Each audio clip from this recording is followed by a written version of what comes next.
I'm Robin Crane, and this is the Growing Your Financial Business the Woman's Way podcast. Listen, I was a financial advisor for over a decade, and I got so sick of the old archaic strategies that your grandpa used to get clients. What the industry teaches today is still so outdated and just doesn't work anymore. So I had to find a better way for myself, and then I got obsessed with sharing these how-tos with other women like me. The stuff I teach doesn't require giving up your life, your sanity, or your family time. I want women like you to have it easier than I had it, so you can thrive in the industry. I've now helped thousands of women grow their financial businesses to multiple six figures, some even seven figures per year. So on this podcast, you're going to get an inside look at how they did it so you can do it too. Let's dive into the show. Okay, welcome. I got to tell you, I'm going to be very transparent here. We just recorded part of the episode and we had my mic wasn't working. And so I'm re-recording, which means that you're getting version 2, which is going to be even better with Dr., not Mr., but Dr. Travis G. Parry, the author of the #1 bestselling book, Achieving Balance, the soon to be #1 bestselling author of Balanced Growth. And in fact, his book is launching tomorrow. So you can get your copy. Make sure to put that on your calendar. We'll give you the link in a little bit. He has his own podcast called Balanced Growth, The Balanced Growth Show, founder of the Make Time Institute. And he's not an ER doctor. He has his doctorate. So this means he's about to put some like really smart shit on us right now. And I'm going to step it up. Like I'm going to be so smart in this. And since this is take 2, it's like, I already know what he's going to say, but I'm going to make the questions even better. So I know that's not relevant to you, but I still want you to know because I like to be transparent. I'm going to tell you one more fact about this guy. He's got seven children. 7 children. And I tested him last time. I won't make him do it again this time, but he knows all of their names and ages. Very impressive. And wife of 20 years and a baby on the way. Now that my mic's working, I can put it in the mic and I can even whisper soft nothings to you. So Travis, thank you for being here, buddy. Absolutely. And I always like take 2. It's always better than the first. So it's like I never do a take 2 because I'm like, I think it's lame. I like to be, kind of on it. But now, we'll just go to the good stuff because now I kind of go straight to it. We'll go straight to the good stuff. We'll cut it because we never cut stuff because I just like to be real. Okay, here's what I want to know. You talked about achieving balance, and I do want to give a plug for my husband because I know you did. The way we got connected is you did a book through Epic Author, which is my husband's company, and he helps business owners use their book as their most powerful marketing tool. So I'll do a little plug for Epic Author. You can check out Trevor Crane. But I will say this that we didn't say before is that Trevor, my husband, talked a lot about you and how much you care about people, how you were so coachable, how you're such an action taker. You obviously got great results in his program. He was bragging about you all the time. And it says a lot about who you are as a person. Obviously, being a dad of 7 says a lot about you already too. But tell us, let's jump right into this balance thing because I always call bullshit on balance. And like, I don't even know what that is because it seems like, a lot of people think it's equal or equilibrium, and I don't see how that works. So tell us a little about like, what does balance mean to you? And we'll go from there. Yeah, I think it's important we talk about, I have 7 children who love me and they know my name, they know who I am. I think that's a really important thing. I actually had a potential client one time who said, I want to help you with your balance. He's like, can I interview your children? And I thought that was a really weird request. But I like that because if my kids are like, I don't ever see my dad. And I ask him, that would break your heart. Yeah. That would break my heart. But, my father growing up, I actually wanted to be a pilot. I loved flying. My dad took me out on my first plane ride and I was in love. Literally, I was like, I want to do this. I would do this. How do I do it?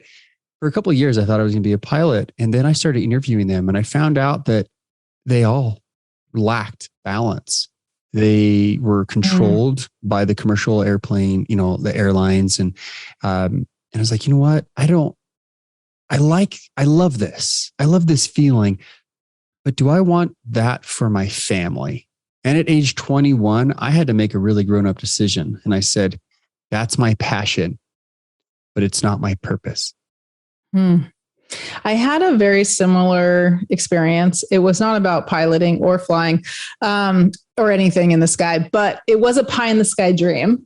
And you probably heard this from Trevor, but I used to be a singer songwriter, and I had this, I was basically like doing these silly, like coffee shop things. I'd go and do these gigs, and I was doing my little tour, and it got to a point I really wanted to get there, whatever there is, to have success as a songwriter, a singer songwriter, really as a performer, because I'm more of a performer than an actual writer. But it was challenging, of course. And I remember seeing like this woman play, and she was pretty successful, like in the singer-songwriter world, like, which means most people in the world, like, of course, don't know who the heck she was. Even someone who was kind of big, like Dar Williams, everyone listening probably has not heard of her. Message me if you have, because then we know we're like in sync.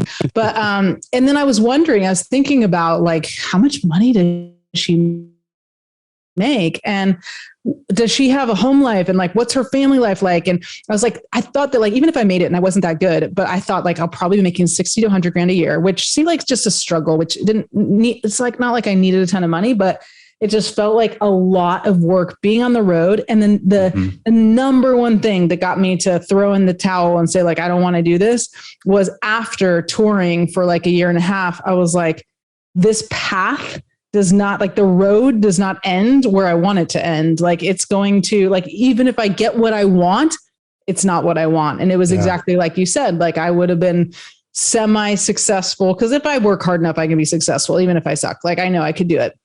Making maybe 60 to 100 grand a year. Cause I get written songs. One of my friends, Chris Trapper, he's a phenomenal songwriter. He's got stuff in movies and whatnot. But he even told me when I was thinking about quitting, he's like, Robin, the only reason to do this business, to be in the music business, is because it's the only thing you're good at, or you will ever be good at. And I was like, peace out, man. I could be good at a lot of things, and he did it because that was his passion and his purpose. But you said it, like, I was really passionate about it. I love performing. I still do, but it was like the end result of not having time with family and being on the road. Like, I didn't want that. And even now when I'm doing keynotes, and you mentioned about, being able to be home and stuff, like, I want some keynotes, but I want to be very selective, because I'm not going to leave. And I have young kids. Like, I'm not going to leave my family all the time and not be present to them. So that's good. I love you even more already. So that was important to you. And then you chose a different path, and you actually were a financial advisor. Tell us a little about that, and how that came about. That's exactly how I fell into financial advising. I'm like, well, I interviewed these pilots, and I knew that they didn't have balance. And one of my best friends growing up, he never saw his dad. And I remembered that. I was like, ooh, dang.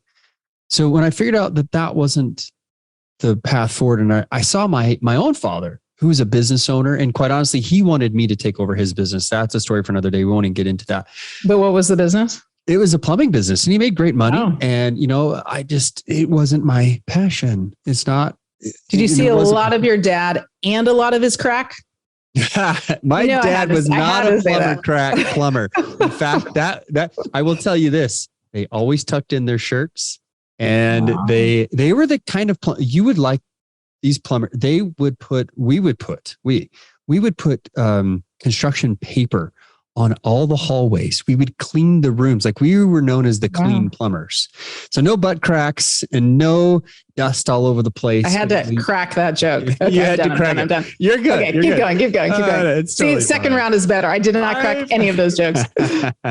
I've heard all the plumber jokes, and I can crack more plumber jokes if you want, but we'll lay off that. Anyway, so the reality was, I wanted my dad's flexibility. I saw him. He was at my games. He was at the most important parts of my life. He helped me. He was a very involved dad, and I loved him. We had a fantastic relationship. I know that's not this, not everybody has it. So I'm a fortunate person, very fortunate.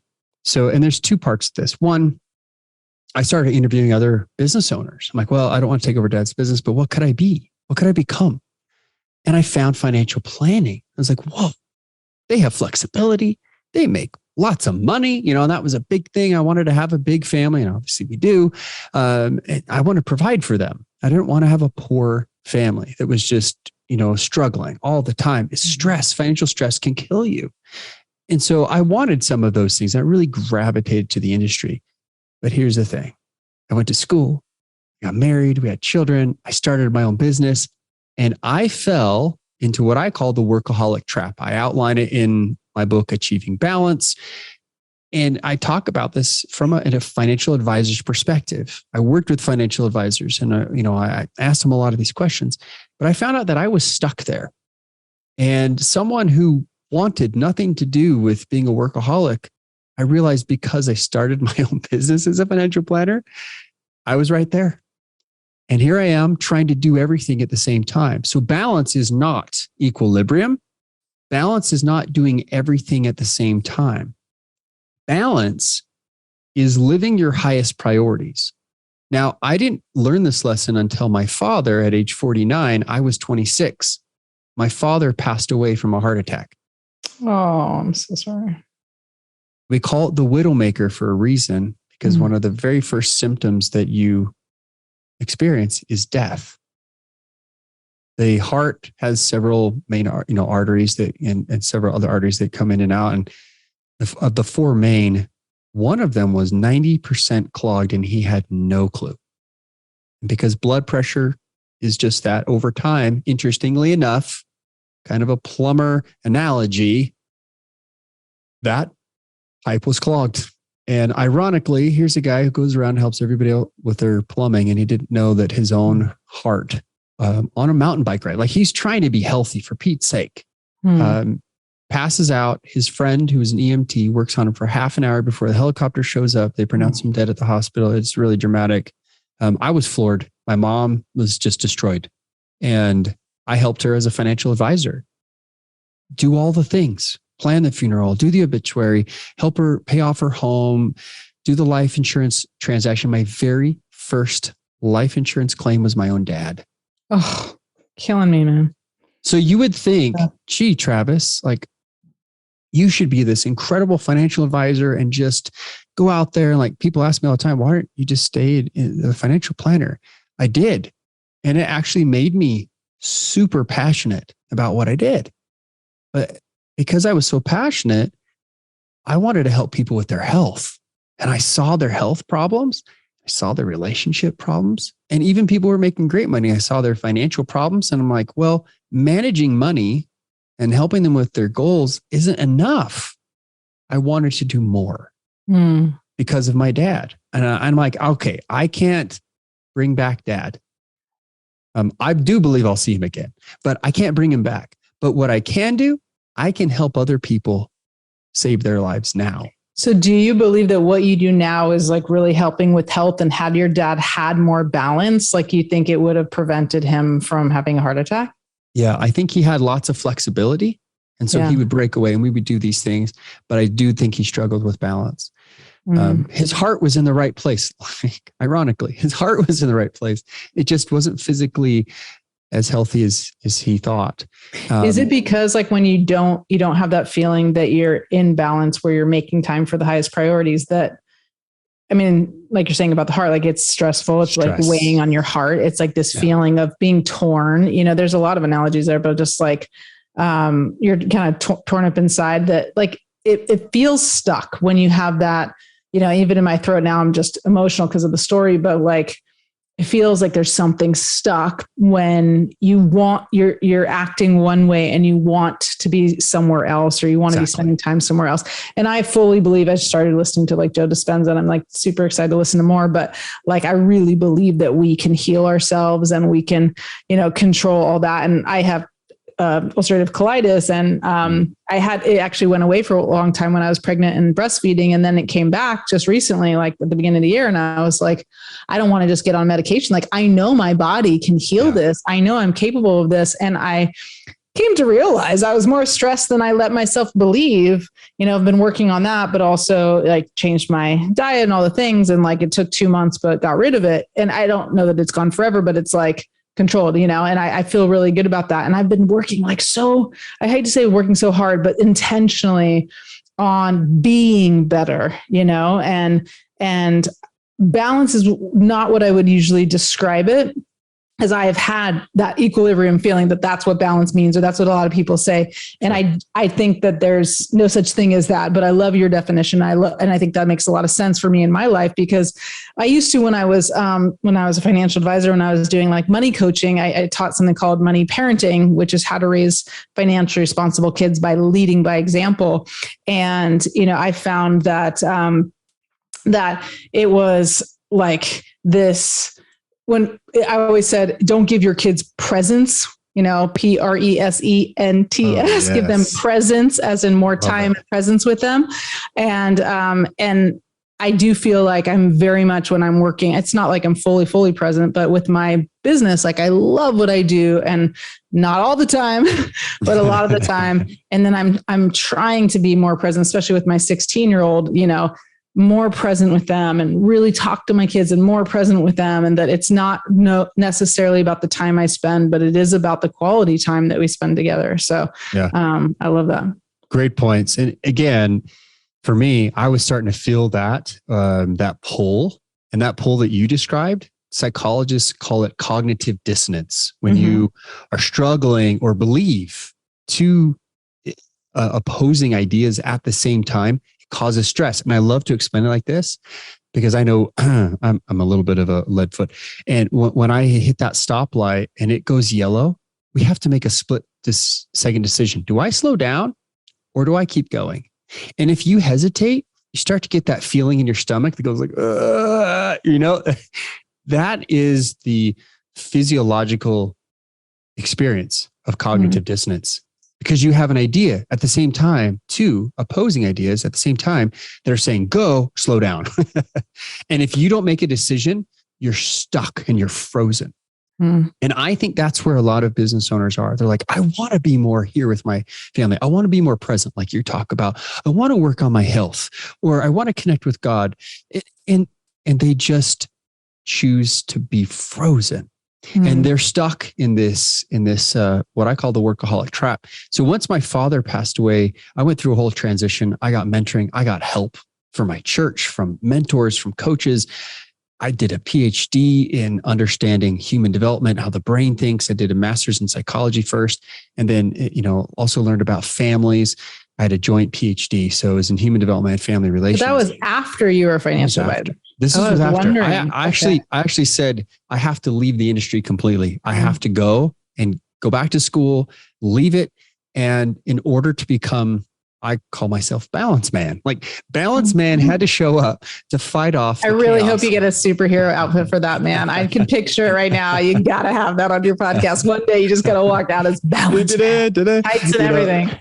I've got it in my keynote, but I'll leave that for those who want to hire me to come speak. It's there. But I will tell you this, Balance Man is not perfect. Balance Man doesn't have perfect balance every day. Even though he teaches it and trains others on how to do this, it is a constant struggle. Why? Because I have to constantly, proactively make time. How do I do that? Well, I know what my values are. I have an ideal calendar for work and for all the other areas of life. There's 9 other areas that I've identified in the book, Achieving Balance. We have 10 areas.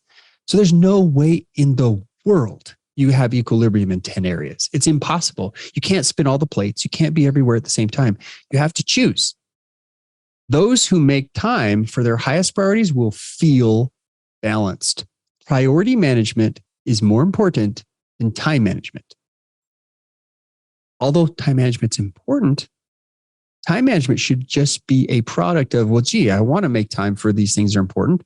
So I'm going to go do it. And here's my calendar. My calendar is going to help me to keep that. In addition, my wife is the most important supportive person in my world ever. And I do believe the people who are more balanced will have a better relationship, but it's also the vice versa. Those who have a great relationship with their spouse will have more support to be balanced. So I show her my calendar. She shows me hers. I show her my goals. We work on our goals together. I'm supportive of her. And that is the key. And I think this is where I start into, well, how do you grow your business? Well, first, one, you need to have balance. If you want to have balanced growth, get balanced. But if you're saying, well, Travis, I only work, 30 hours a week. I actually have great flexibility and balance. And I have all these things that you're telling me. Fantastic. some people come to me and say, well, I don't want to lose that. So I don't want to grow. I don't want to scale. I want to be a solo advisor forever and ever because that's what NAPFA says. That's what the industry tells me to do. I can only have X amount of clients. There's a better way. And in my book, Balanced Growth, I have 3 main points that we go through and we can hit in the podcast if we want to, that I've been able to show other financial advisors specifically. 90% of my clients are financial advisors who want to grow, but they want to keep their balance. It's interesting because I did a podcast not too long ago with this woman, Jennifer Hootie. I talk about it a lot because it was just, I love her. And it's about vivid vision. And it kind of reminds me because one of the things I went to this retreat just right after we had her on the podcast. And then she talked about, what do you want in all these areas of your life? And essentially to just to envision that and then write it down as if it already happened 3 years from now. But one of the other things that came up when we went into the business section was about values and core values for your business. And I was like, holy crap, like I've heard about that, but I never took the time to actually like write down my values.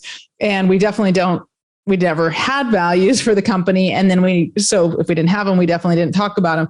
And so I just recently like wrote my values out, and it was really just helpful because it also helped me to hold myself to a higher standard, because I'm like, this is what I believe, but I know I'm not always acting like that. I know I'm not always following that. And so how can I tell my team and even like publicly tell my clients that this is what's important to me if I don't live that? And so I was excited about that too, to hold me to a higher standard. And I know, like I did some Tony Robbins stuff in the past where you do the wheel, like you said, like you have a wheel and you're like, here are the 10 things. And it's always like a bumpy road, but or a very, very messed up wheel. But it's like, it's always going to be like that. But it's like, I do think that it's always this work on yourself in order to, and especially when it comes to your values, like understanding what that is. And then when you kind of plant your flag and say like, hey, these are my values, it kind of forces you to live those values. So yeah. I'm inspired to do that because I haven't really done that recently for myself, but Trevor and I, we just celebrated my birthday and we went on a little staycation overnight in Tampa, and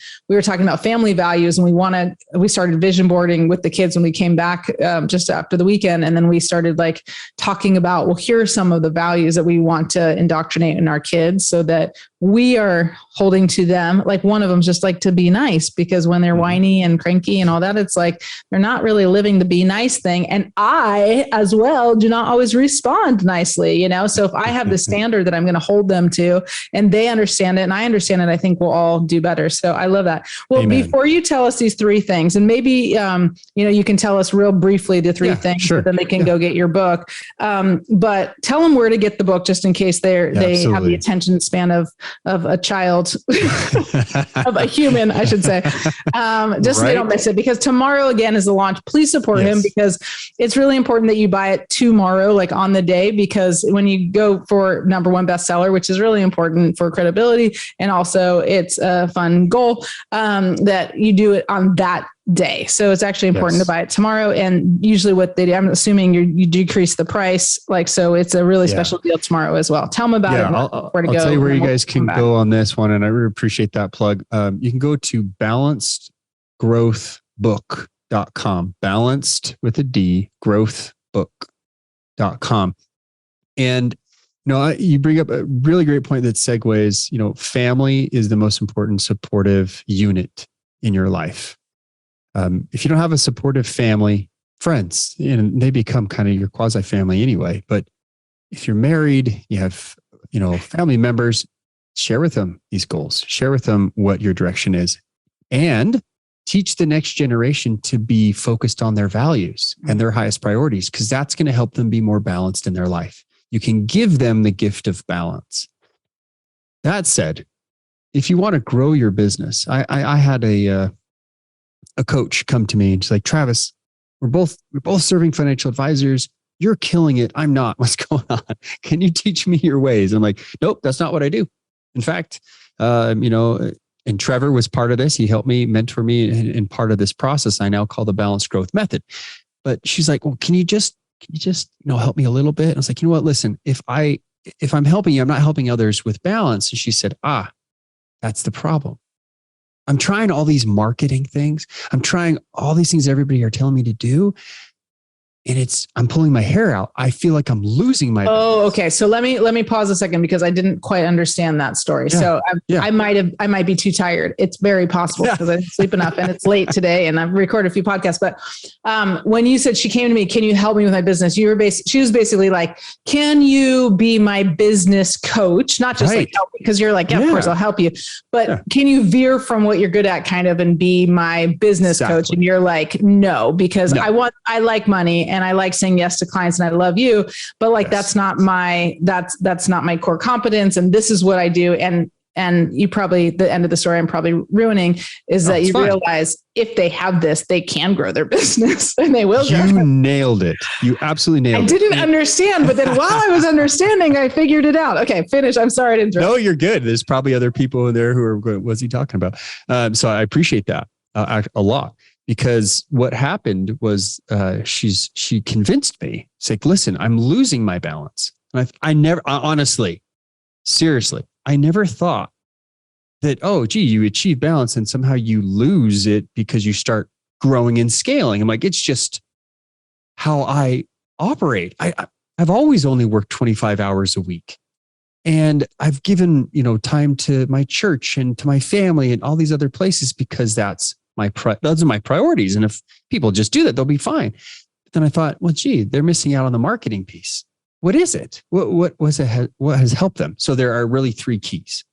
And I said, fine, Stephen, I will help you. We'll do this, just kind of a test, because if this is really causing you to lose balance, I'm balance man.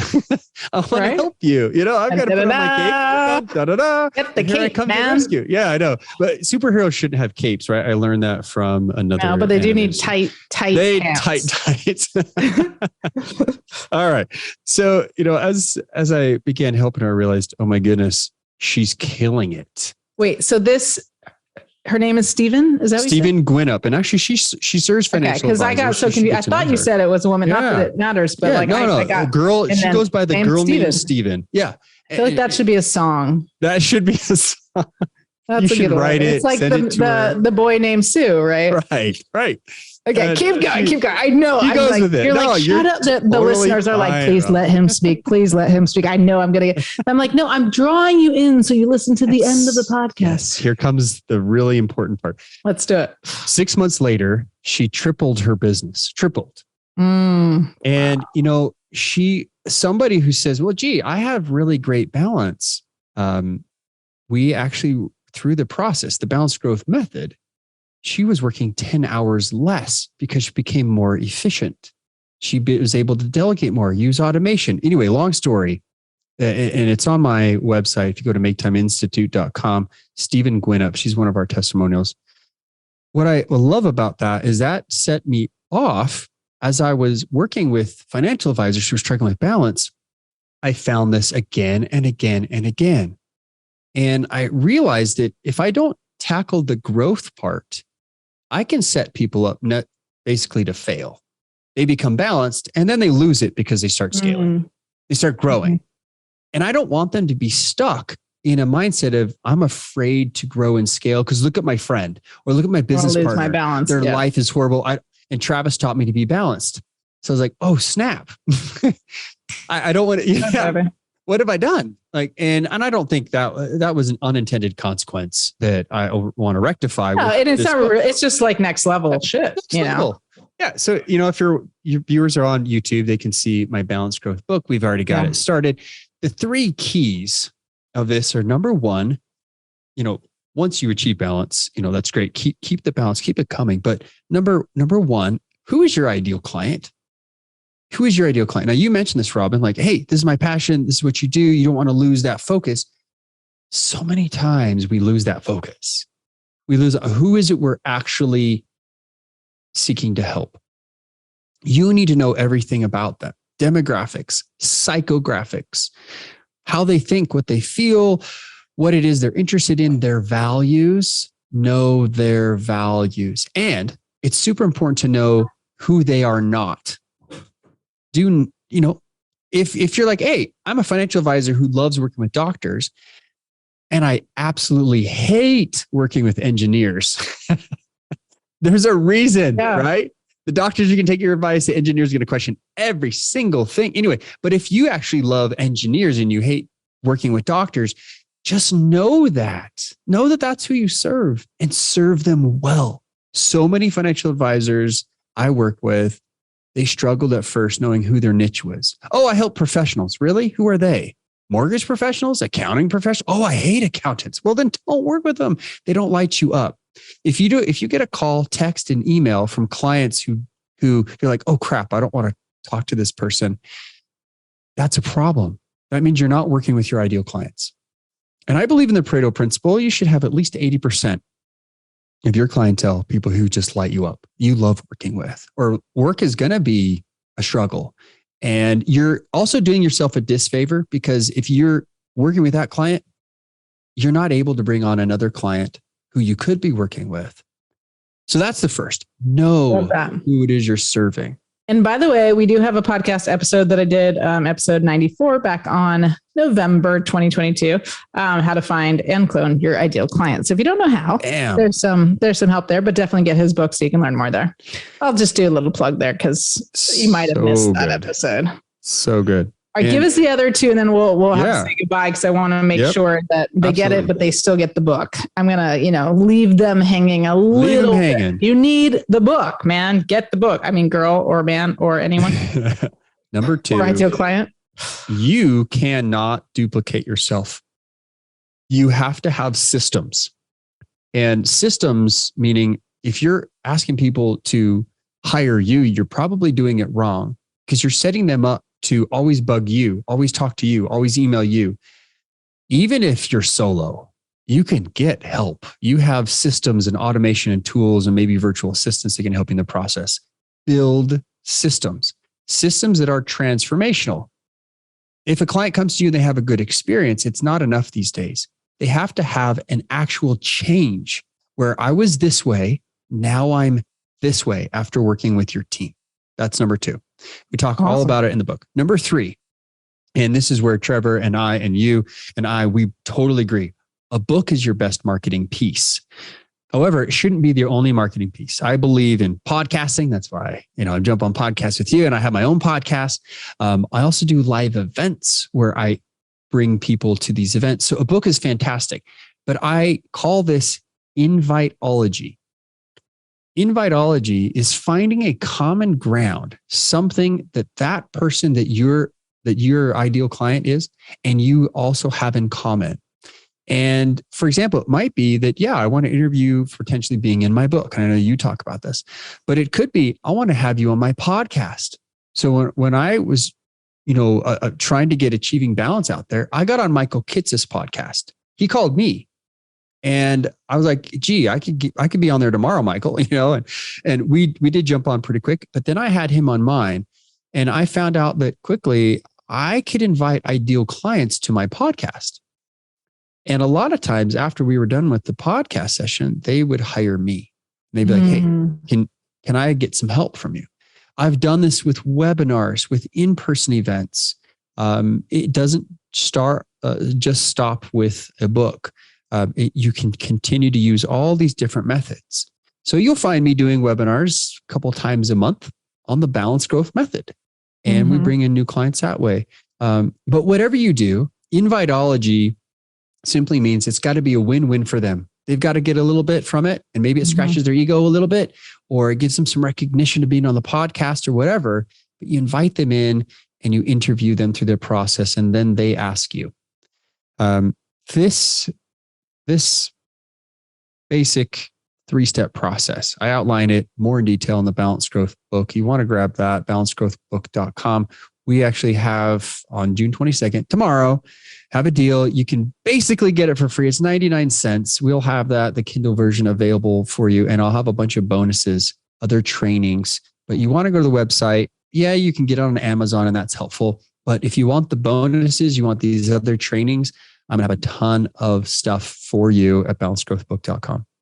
Well, thank you so much. This was awesome. And we did a nice deep dive and we got to spend a lot of time together. Yeah. So this is amazing. So again, go to with the D, growthbook.com. Get your book while it's 99 cents and while there are a ton of bonuses. We really want to support him, but also it's going to help you so much. This is invitology. That's so hard for me to say, but I like that because it's like you'll benefit from the book. And of course, it makes sense for everybody to support you as well. So thank you all for joining us. We'll see you next time on Growing Your Financial Business the Woman's Way. Ta-ta.